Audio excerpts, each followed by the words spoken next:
and different athletes. Some are not able to participate in sports, or they may be delayed in their participation in sports. Some are able to fully participate in sports with no limitations or no boundaries, anything set before them. It all just depends. It shows up differently in different athletes.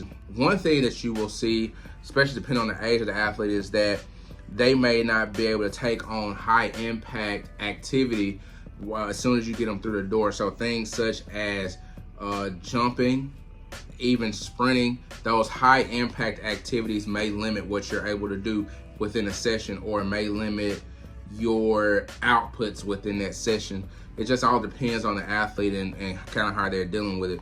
I want to take you guys through one of our sessions, the last session that we had, and kind of our goals in that session. The goal of that session, we did a max velocity day, and it's not the typical max velocity day, but our goal was to keep everything smooth, controlled, and fun, prioritize our posture with no pain, and then progress our distance. We want to keep progressing distance weekly, not the effort. So we don't want to increase the intensity. We just want to increase our distances as the disease allows us to, and not make that part or that hip, or even on down the chain, the knee, the ankle, things like that. Don't make those things angry, because we want to be able to do this and replicate this a couple times a week. So because of the athlete's age, we want to introduce skips, which is our coordination, arm swings, again, going to coordination, knee hugs, reach, hip circles, and leg swings. Those things, firstly, we address coordination, then we go into our mobility, while also incorporating these things into a warm-up. Because of the athlete's age, we have a limited box of time that we can work in as well, and so we want to make the most of that time.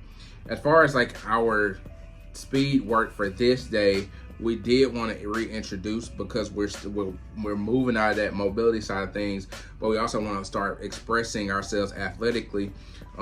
Even though we have the Legg-Calvé-Perthes disease, and those things are affecting our hips, we want to reintroduce the hips to moving in multiple planes of motion. So not just everything forward, backwards, side to side. No, I'm trying not to use medical jargon, but forward, back, side to side. But we also got to be able to move northeast, southeast, south to west, and so on and so forth.